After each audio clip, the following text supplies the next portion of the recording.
Tervist, sõbrad! Me räägime täna teemonite ehk kurjade vaimude käitumismustritest. Nimelt, keegi Karjase kohvi saadete vaataja palus seda teemat käsitleda.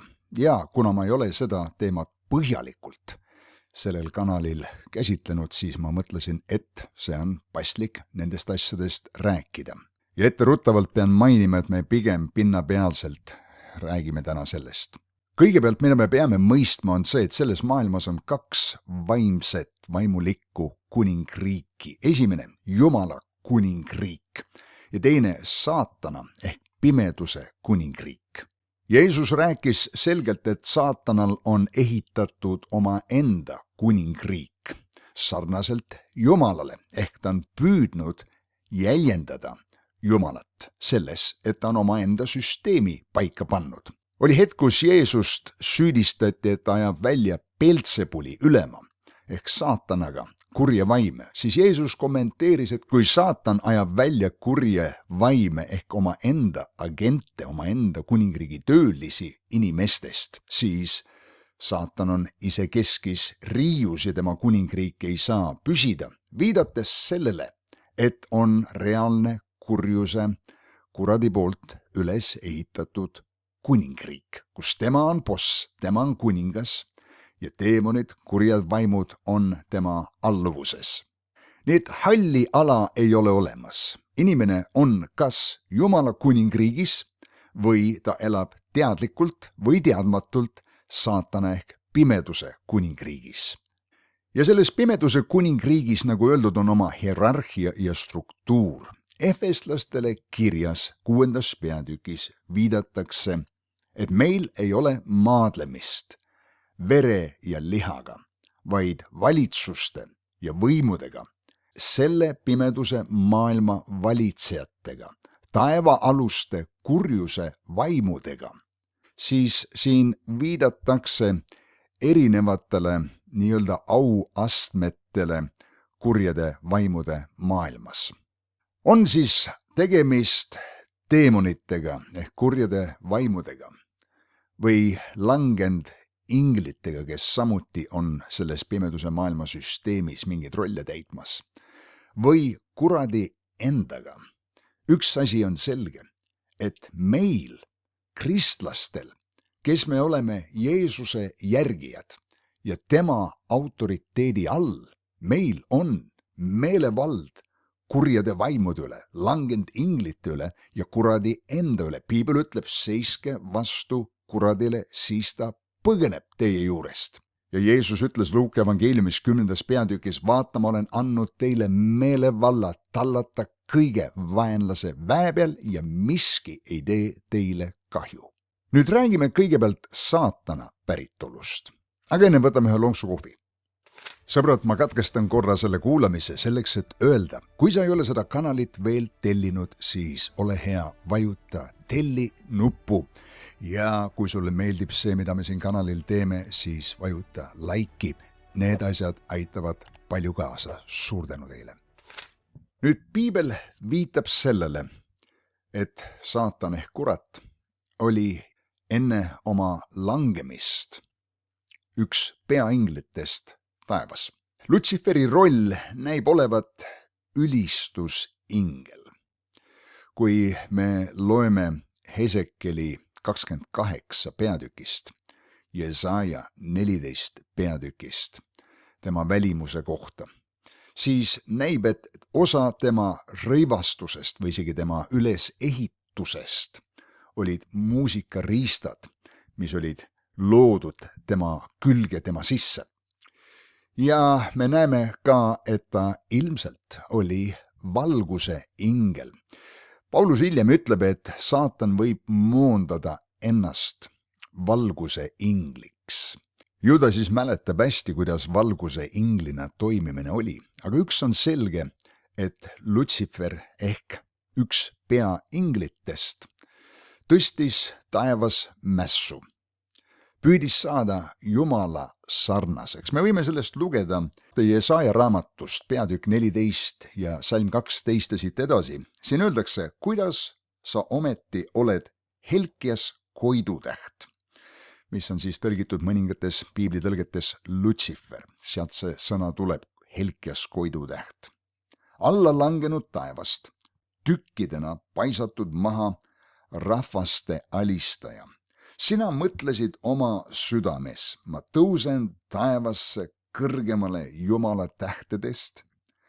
Ma tõstan oma aujärje ja ma istun kogunemismäele kaugel Põhjamaal. Ma lähen üles pilvede kõrgustikule, ma teen ennast kõige kõrgema sarnaseks. Nii et Lutsiferi langemise üks põhjustest oli see, et ta ei tahtnud enam juhatada taeva vägesid ülistusse, et see ülistus liiguks Jumala suunas, vaid ta tahtis, et see ülistus peatuks temaga ja et taevalikud olendid ülistaksid teda, ta tahtis olla ise Jumal. Ja muuseas, see on täpselt see, mida saatan tahab siiamaani inimese elus olla. Ta tahab olla Jumala asemik. Muidugi ta ei saa seda olla otseselt, aga läbi erinevate filosoofiate ja ideoloogiate ja religioonide panna inimest kummardama ja otsima lahendusi kuskilt mujalt kui tõeliselt Jumalalt, tõmmata inimeste pilk ära Jumalalt mingi muu asja suunas. Nüüd see sõna saatan ja kurat tähendab laimaja, süüdistaja, petis. Ja kuradi langemisele viitavad veel mitmed kirjakohad piiblis nagu Luuka 10 ja 18, 2 Peetruse 2 ja 4, Juuda 1 ja 6 ja Johannese 8 ja 44. Mis on aga selge, et saatan pärast oma langemist on töötanud jätkuvalt Jumala kuningriigi vastu. Tema agenda on asendada Jumalat inimeste elus ja hoida inimesi eemal Jumalast, et nad ei tuleks Jeesuse tundmise juurde. Kui nad on tulnud Jeesuse tundmise juurde, siis ometi võidelda nende vastu, heita takistusi nende teele, et nad ei jätkaks sellel teel ja üldjoontes lihtsalt töötada elava Jumala, Kristuse koguduse vastu. Nüüd, kui me aga räägime teemonite võimalikust päritolust, siis selle kohta liigub ringi hulganisti teooriaid. Üks nendest on, et teemonid ehk kurjad vaimud on ühtlasi langenud inglid. Ilmutuse raamatus 12. peatükis on juttu sellest, kuidas lohe oma sabaga pühib ära 1/3 tähti ja lohe viitab seal saatanale ja kuradile. Nii et me näeme juba, et taevas tema loomus on muutunud, ta mässab Jumala ja tema võitu vastu ja ta heidetakse välja taevast. Ta pühkis ära 1/3 tähti, mille kohta teoloogid arvavad, et see viitab, et umbes 1/3 ingleid, kes oli peainglite alluvuses, läksid kaasa Lutsiferi taevase mässuga ja seetõttu ka heideti hiljem välja taevast ja on võimalik, et need ongi teemonid. Nüüd selle teooria vastu räägib see, et me näeme, et üldjuhul inglid ei vaja ega ihalda inimese ihu, et selle läbi tegutseda või oma tahet esile tuua. Langenud inglite loomus aga võib olla drastiliselt muutunud, sest teemonid vastupidiselt tahavad inimest mõjutada ja võimalusel isegi teda täielikult kontrollida. Nüüd täielikku kontrolli ei saa võtta ükski teemon ühegi inimese üle. Piiblis evangeeliumites on lugu mehest, kellel oli leegion kurje vaime, mis viitab sellele, et neid oli tuhandeid tema sees. Rooma leegion oli 2000 meest, mõningal juhul 6000 meest, nii et selles mehes oli rohkem kui 2000 kurja vaimu. Ometi ei saanud need kurjad vaimud takistada meest tulemaks Jeesuse juurde, sest ükski teemon ei saa kontrollida sinu vaba tahet. Et rünnakud on meie elu vastu, meid kõiki kiusatakse ja mõningatel inimestel võib olla suurem kalduvus selleks, on see siis geneetiline või mingi muu, aga meil kõigil on vaba tahe ja see on suur asi. Ja kui sa oled Kristuse oma, sa teenid teda ja käid tema meelevalla all, siis püha vaimu vägi on sinu elus aitamaks sul võita need väljakutsed kõik. Üks teine teooria teemonite päritolust on see, et need on nefilite vaimud. Väidetavalt siis rass, kes sündis langenud inglite seksuaalsuhtest inimeste tütardega, millele väidetavalt viitab 1. Moosese 6. peatükk, kus piibel ütleb, et Jumala pojad nägid, et inimeste tütred olid ilusad ja heitsid nende juurde ja siis sündisid hiiglased siia maa peale. Need hiiglased hävisid aga Noa veeuputuses. Ja see teooria väidab siis, et need hiiglased, kes surid Noa veeuputuses, nende vaimud on saanud nendeks kurjadeks vaimudeks. Kolmas teooria on, et need on surnud inimeste vaimud, kes elasid enne Aadamat siin maa peal. Et väidetavalt oli enne Aadamat siin üks eelnev inimtsivilisatsioon, mis läks omadega hukka saatana langemise tõttu ja et kui piibel ütleb 1. Moosese raamatus, et alguses Jumal lõi taeva ja maa oli tühi ja paljas, on öeldud, et see sõna võiks olla ka sai tühjaks ja paljaks ja et kuidas Jumala loodud asi sai olla tühi ja paljas, et see kõik paljastus ja sai tühermaaks tänu suurele kosmilisele kataklismile, kui saatan langes taevasse, mõjutas siis seda inimrassi siin maa peal ja see on üks teooria, kust kohast siis teemonid pärinevad. Meil puudub selge ühene arusaam pühakirjast, et üks või teine nendest teooriatest on ainuõige. Sest juudi folklooris on veel üks teooria, mis ütleb, et kurjad vaimud on kurjade inimeste vaimud, kes on surnud ja lahkunud, aga ei ole leidnud siiani rahu oma hingedele. Ja kui ma peaksin valima ise ühe tõenäose teooria teemonite päritolu jaoks, siis ilmselt oleks see langenud inglid, kellede loomus on muutunud ja kes täna teevad asju, mida tavainglid ei teeks. Kas mul on õigus, et kurjad vaimud on samaaegselt langenud inglid? Seda ma ei saa kinnitada, aga mida ma saan kinnitada on, et Jeesuse Kristuse nimi on üle igast nimest ja tema autoriteet töötab nii langenud inglite, teemonite, kurjade vaimude, ükskõik mis tüüpi kurjad vaimud need ka ei oleks, meil on seesama instruktsioon need välja ajada, hoolimata sellest, milline või kust on nende päritolu. Igal juhul, mis on selge, on see, et teemonid on reaalsed vaimsed olendid, kes elavad paralleelmaailmas, nähtamatus vaimudimensioonis, kuigi väidetavalt on mõningad inimesed näinud kurje vaime, siis on lihtsalt olnud neil üks nägemus vaimumaailma. Sest justkui ka ufode kohta on palju erinevaid teooriaid, arvatakse ju, et need on kõrgesti arenenud intelligentsiga tsivilisatsioonide külastused siia maa peale omaenda lennuriistadega, et neil on kõrgem tehniline tase ja nii edasi. Minu arvamus on see, et inimesed ei ole näinud mitte füüsilisi objekte, isegi kui need on kaamerasse sattunud, vaid need on olnud inimestel vilksatus näha vaimumaailma. Nad on näinud vaimseid objekte, sest füüsilises maailmas füüsilised objektid nõnda ei saa liikuda. Ja üldjuhul ufode olemasolu teooria, viide kui teistest tsivilisatsioonidest, on ühtlasi üks ideoloogia, mille kalduvus on kahandada ka Jumala olemasolu mõistet.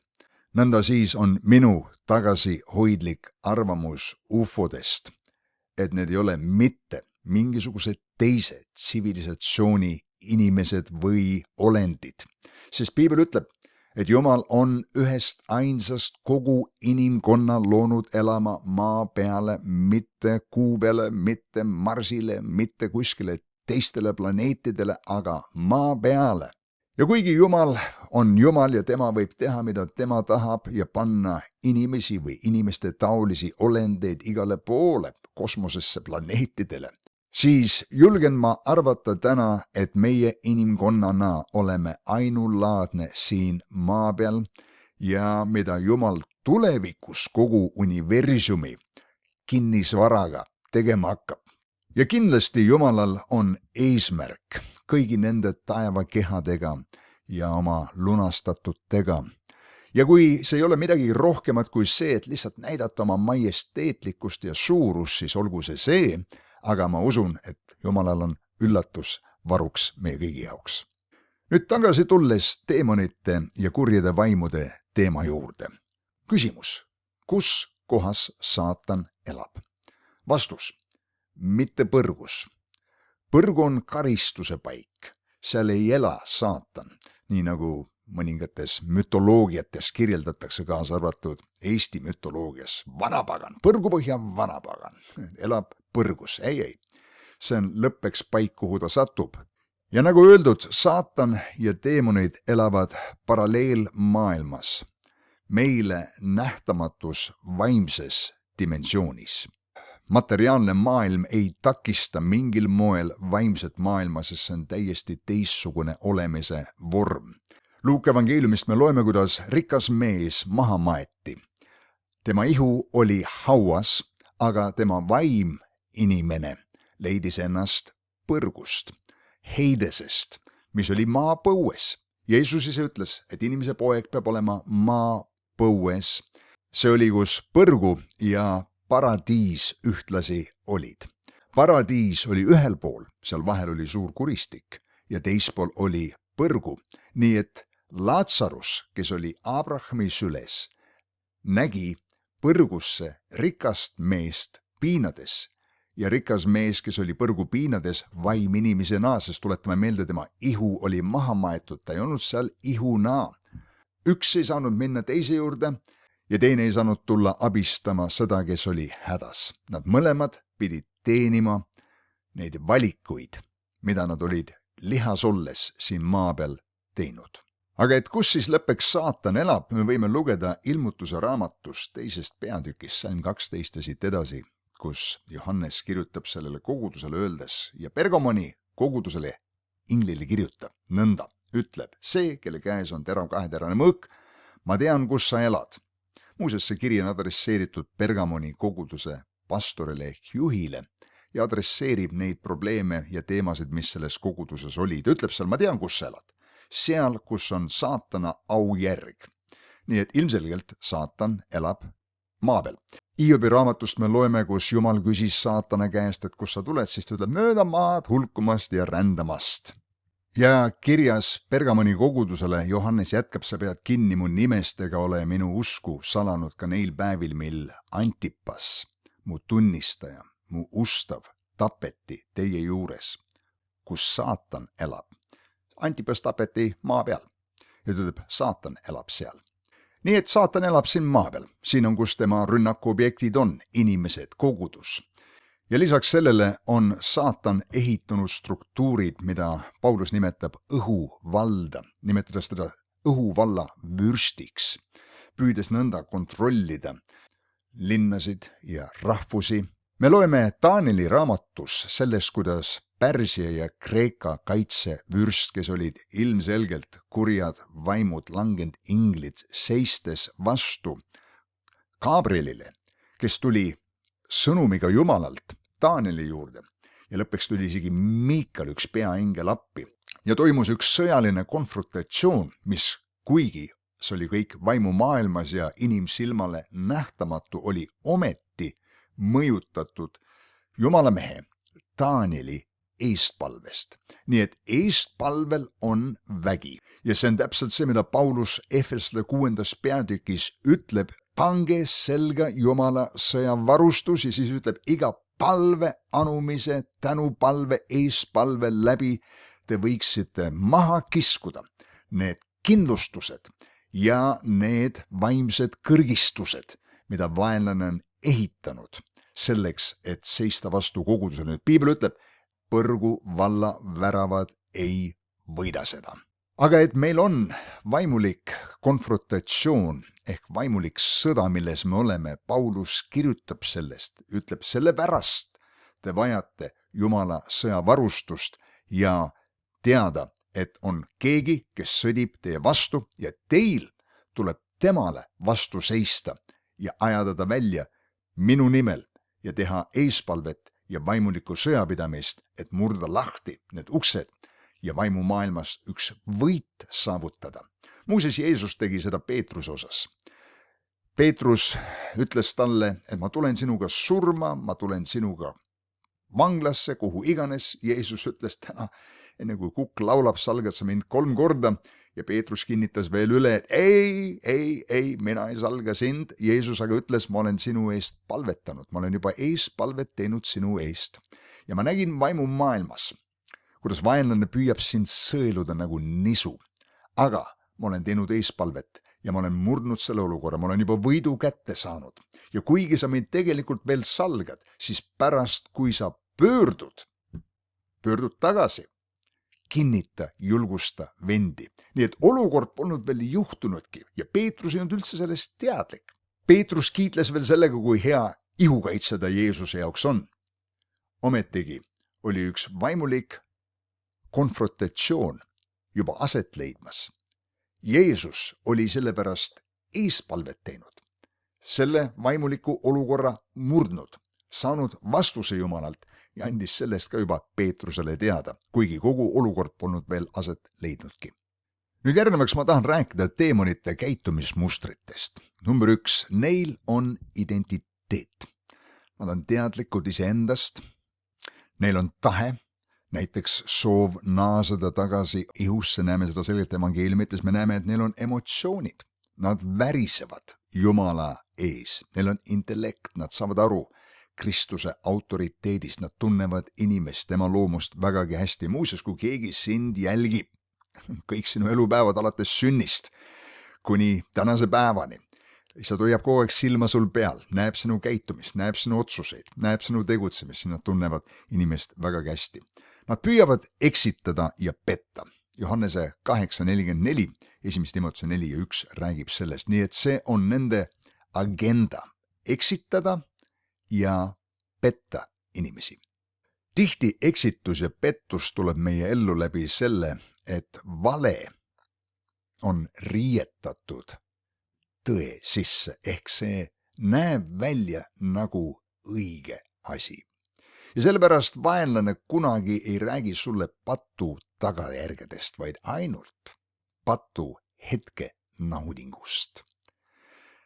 Ta näitab sulle, kui hea on see klaasikene veini või narkotsi proovida. Ta ei näita sulle aastakümned hiljem, kui inimene on saanud alkohoolikuks, tema iseloom on murenenud, tema perekond on lagunenud. Ta ei näita, kui narkomaanina on inimene oma tervise lõpuks täiesti ära rikkunud. Vaenlane ei näita sulle tagajärgi, vaid lihtsalt räägib sulle hetke naudingust sellega sind pettes. Ja sellepärast paljud valed ongi pakendatud tõe kinkepaberisse. Need näivad alguses ilusad, need näivad lahendusi toovat. See, mis patt teeb, ta tõotab sulle vabadust, tegelikult orjastab sind. Ainukene, kes toob vabaduse, on Jeesus Kristus. Ja kui inimene saab vabaks Jeesuse läbi, tal on samuti vabadus otsustada, kas ta tahab teda nüüd edasi teenida või minna tagasi oma vana elu juurde. Kui sa oled aga maitsnud Jumala armastuse erilisust ja kogenud andestust, kogenud Jumala ligiolu, kogenud tema headust, siis sa tegelikkuses tahad kõndida temaga kõik oma elu ülejäänud päevad. See ei ole sund, see ei ole koorem, inimesed, kes kaugelt eemalt vaatavad selle usuelu peale, mõtlevad, et see on niisugune hulga religioosseid talitusi ja nüüd ma pean seda tegema ja nüüd ma seda enam teha ei tohi ja küll on raske ja mul on kiusatused ja ma tegelikult tahaks ja nüüd ma pean ja tegelikkuses, kui sa oled saanud tõeliselt päästetud ja elanud läbi uuesti sünni ja kogenud Jumalat, siis sa tahad teda heal meelel teenida ja hind, mida sa maksad, ei ole isegi hinna maksmine, on pigem hinna nautimine. Ja see on see, mida Jeesus ütles, kui ta ütles, et minu ike on hea ja minu koorem on kerge. Mida veel teemonid püüavad teha, on muidugi inimesi siduda. Me näeme Markuse evangeeliumist 5. peatükis salmid 1-20, kuidas seal mees oli seotud kurjade vaimude poolt, täiesti kontrollitud nende poolt, peksis ennast, veetis seal aega surnu haudades, inimesed kartsid teda, aga kui Jeesus tema teele tuli, siis ei saanud isegi 1000 teemonit takistada teda sammu haaval liikumaks Jeesuse suunas. Kui ta Jeesusele juurde jõudis, seal ta ka vabaks sai ja see on tõde sinu ja minu puhul samamoodi. Mida veel teemonid püüavad teha, on põhjustada haigusi. Ma ei väida, et kõik patoloogia meie ihus on teemonitest, aga on mõningaid haigusi, mis on selgelt kurja vaimu rünnakud. Me näeme Markuse 9:22, seal oli noor mees, kes langes tulle, langes vette, kuri vaim, epilepsia hoo sarnaselt püüdis teda tappa ja kui muidugi Jeesus ilmus sinna, poiss sai vabaks. Luuka 13:11-16 ühel naisel oli küür seljas. Lülisamba selge moondumine. See on tõsine skolioos ja probleem, mis üldjuhul inimestel tekib aastatega teatud kehahoiakust. Siin aga oli see haiguse vaim, kes seda põhjustas ja kui Jeesus selle vaimu välja ajas, naine ajas ennast sirgu otse kohe. Alles hiljuti ma lugesin ühte raamatut, kus autor rääkis ühest naisest, kes tuli tema juurde ja oli pime. Oli hiljuti pimedaks jäänud tänu ühele tülile või riiule, pingelisele olukorrale oma kodus oma lähedastega. Ja kui see mees, raamatu autor, sellest naisest kurja vaimu välja ajas, oli naine võimeline jälle uuesti nägema. Nii et kuri vaim oli võimeline pitsitama kinni optilise närvi, mille kaudu elektriline signaal läheb silmapõhjades valgustundlikest närvirakkudest pea aiu nägemiskeskusesse, kus see tõlgendatakse visuaalseks pildiks, mida me kutsume nägemiseks. Niipea kui kuri vaim oli välja aetud, nägi naine täiesti normaalselt. Teemonite käitumismustritest veel rääkides on see, et teemonid soovivad omada ihu või siseneda inimese ihusse, et ihu kaudu täide saata oma tahet. Me loeme Markuse 12:43, et kui rüve vaim on inimesest väljunud, siis ta otsib hingamist ja ei leia ja mingi aja pärast läheb tagasi ja püüab uuesti naaseda sellesse ihusse. Mis räägib ka sellest, et kui meil on olnud mingisugused sidumised, me oleme nendest vabaks saanud, siis me peame jälgima ennast, valvama ennast, olema kained, et me ei mängi nende samade asjadega uuesti, lastes kurjadel vaimudel tulla tagasi. Ja et me peame oma ihutempli täitma püha vaimu väega, sest püha vaim ja kuri vaim ei saa samaaegselt elada samas templis. Mida me veel näeme teemonitest on see, et nad kardavad tulevast kohtumõistmist. Mattuse 8:29 loeme me sellest, kuidas teemonid kartsid, et Jeesus ajab neid põrgu hauda ja ütlesid, kas sa oled tulnud meid enne aegu vaevama. Ja teemonitel on kindlasti ka spetsialiseerumine. Me näeme piiblis selliseid vaime nagu himuvaim, hirmuvaim, haiguse vaim, lausuja vaim, eksitaja vaim, tumm vaim, kurt ja tumm vaim ja teised. Nii et on eri teemadele spetsialiseerunud kurjad vaimud. Ma toon näitena hirmuvaimu. On täiesti mõistetav ja loomulik selline naturaalne ettevaatlikkus, kartlikkus mingite teemade ees, on see kõrgus, ämlikud, maod või midagi muud. Aga kui teatud foobiad kontrollivad inimese käitumist, elu ja tulevikku juba aastaid siis võib olla tegemist teemonliku sidumisega ja inimene vajab vabaks saada hirmu vaimust. Nüüd me peame rääkima ka põhjusest, miks teemonid saavad üldse tulla inimeste ellu. Üldjuhul peavad olema mingisugused uksed avatud selleks, et kurjad vaimud saavad siseneda inimese ellu. Mõningatel juhtudel võib-olla ei ole seal otseseid põhjusi. Näiteks see lugu Matteuse 12. peatükis, kus kuri vaim oli inimesest välja aetud ja piibel ütleb, ta käib mööda kuivi paiki, otsib hingamist ja kui ta ei leia, siis ütleb, ma naasen tagasi oma ihu juurde. Ja kui ta leiab selle tühja ja pühitud olevat, ta ütles, et ta võtab 7 kurjemat vaimu kaasa, lähevad tagasi sinna sisse ja meil ei anta, et seal oleks olnud mingit põhjust, miks ta sai tagasi sisse minna, kuivõrd see, et inimene oli mitte alistanud oma elu Kristuse autoriteedile ja see koda oli tühi ega polnud täis püha vaimu. Nii et sel juhul oli ilmselt algpõhjus ikkagi olnud, miks see kuri vaim sinna läks, ta aeti välja, inimene ei parandanud meelt, ei muutnud oma elu ja kuri vaim tuli tagasi koos teise 7 kurja vaimuga. Aga üldjuhul kurjade vaimude sidumine hakkab pihta tihti ühest mõttest. Piibel ütleb, et saatan külvas Juuda, Jeesuse äraandja, mõttemaailma, tema südamesse idee Jeesus ära anda. Selle asemel, et see mõte välja visata, Juudas hakkas selle üle mõtisklema, selle üle arutlema. Ja ühel hetkel hiljem piibel ütleb, et saatan sisenes Juudasse. Ja Juudas sai vaenlase agenda täidesaatjaks. Selge on see, et kõik okultistlik ja esoteeriline tegevus tõmbab ligi teemoneid, kaasa arvatult pealtnäha süütud lihtsalt õnnetoojad, mingisugused kellukesed kuskil räästas seal helisevad või hobuserauad või muud asjad, mida inimesed teevad selleks, et head õnne omada.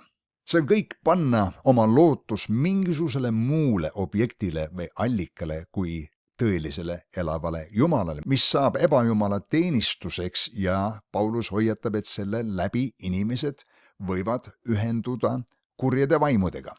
Samuti teadlik patus elamine võib põhjustada seda, et kurjad vaimud tungivad inimese ellu ja seovad teda. Andestamatus ja kibedus võivad olla teemonitele ajendiks tungida inimeste ellu. Me loeme Jakobuse kirjast 3. peatükis, kus öeldakse, kui teil on aga südames kibedat kadedust, salm 14, ja riiakat meelt, siis ärge kiidelge ja ärge valetage tõe vastu. See ei ole see tarkus, mis tuleb ülalt, vaid muldne maine kurjast vaimust pärit. Nii et kibedus ja andestamatus eskaleerisid olukorras sinnamaani, kus kurjad vaimud sekkusid ja siin öeldakse, sest kus on kadedust ja riiakust, seal on korratust ja igat halba asja, nüüd asi läks veel edasi halvemaks. Ja teemonid kindlasti kasutavad igasugu valeõpetusi. Timotuse kirjas on sellest juttu. Isegi jooga, seotud ju hinduismiga ja budismiga, lähtub sõnast jui, mis tähendab ühendamist. Mõni ütleb, ma teen ainult jooga füsioteraapilist osa ehk harjutusi. Aga miks sa kutsud seda siis joogaks? Ja selge on see üheselt mõistetav, jooga on üks teatud elufilosoofia seotud teatud religiooniga, teatud uskumustega, tervitused päiksele ja nii edasi. Ja sa võid väga vabalt lihtsalt tavalise füsioteraapia kaudu leida enamus sarnaseid füüsilisi venitusharjutusi, lihaseid tugevdavad harjutusi. Sa ei pea ennast siduma tingimata joogaga. Mina julgustaks olema ülimalt ettevaatlik nende asjadega. Sest igal juhul on tark vaenlasele mitte mingisugust maad anda. Ja kuigi see ei ole ammendav nimekiri, lõpuks teemonid tulevad ka põlvkondlike mustrite kaudu inimeste ellu. Teatud needused, tsüklid, mida on praktiseerinud meie esivanemad, teatud lepingud, mida on tehtud ja meil tulevad need läbi lõigata. Ja teinekord, kui me oleme saanud kristlasteks, mingisugused asjad on jätkunud ja meil tuleb tegeleda nendega eraldi, spetsiifiliselt ja võib-olla isegi läbi minna vabastusteenistusest. Nüüd hea uudis on see, et meil kristlastel on meelevald saatana üle ja iga teemoni üle. 1. Johannese kiri 4:4 ütleb, et suurem on see, kes on meie sees, kui see, kes on maailmas. Ja Kolossa 2:15 ütleb, et Kristus on teinud kurjuse maailma valitsejad relvituks. Luuka 10:19 Jeesus ütles, ma olen andnud teile meelevalla tallata vaenlase kõige väe peal ja miski ei tee teile kahju. Markuse 16:17 minu nimel nad ajavad välja kurjad vaimud. 2. Korintuse 10:4-5 meie võitluse relvad ei ole lihalikud, vaid nad on vägevad. Jumala ees maha lõhkuma kindlustused, viidates seal vaimsetele jõududele. Jakobuse 4:7 ütleb nii, alistuge Jumalale, seiske vastu kuradile ja kurat põgeneb teie juurest. Ja meil kõigil Jumala lastel on meelevald ja õigus kurje vaime välja ajada. Jeesuse päevil paljud inimesed tulid tema juurde, olles vaevatud kurjadest vaimudest ja vajasid vabastust.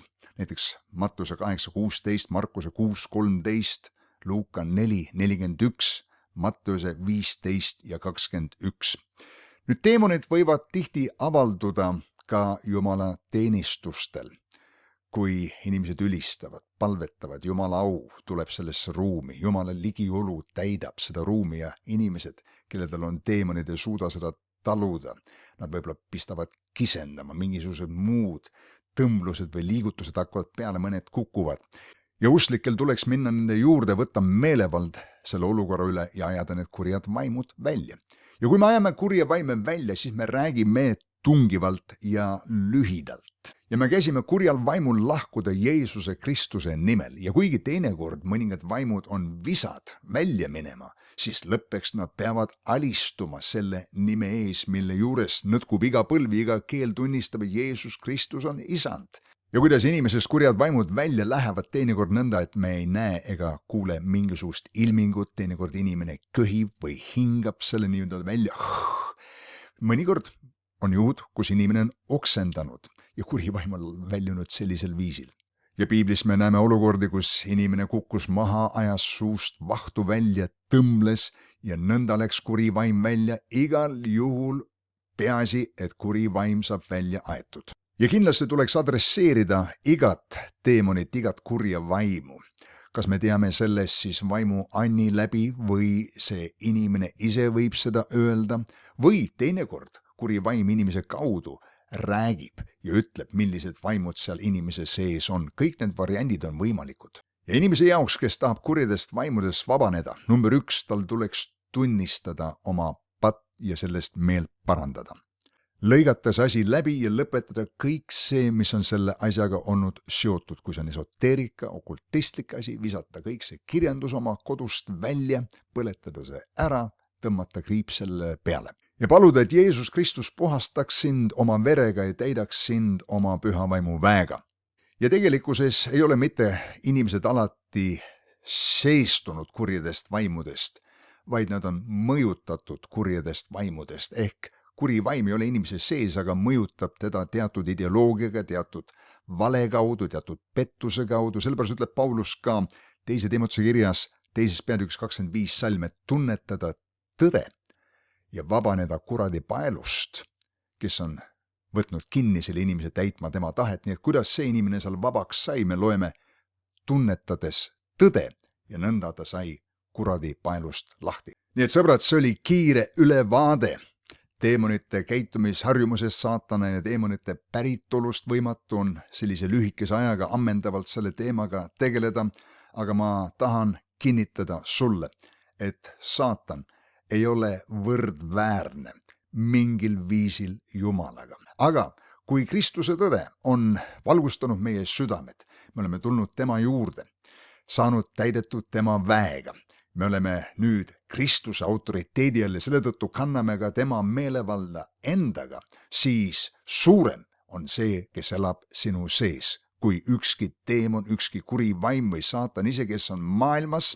Nii et sõber, sulle tuleb karta ühtegi teemonlikku rünnakut või saatanat ennast, sest pimeduse maailm väriseb tegelikult sinu ees, kui sina tuled, olles rõivastatud Jumala sõjavarustusega. Vaenlase jaoks on see justkui Jeesus ise ilmub kohale.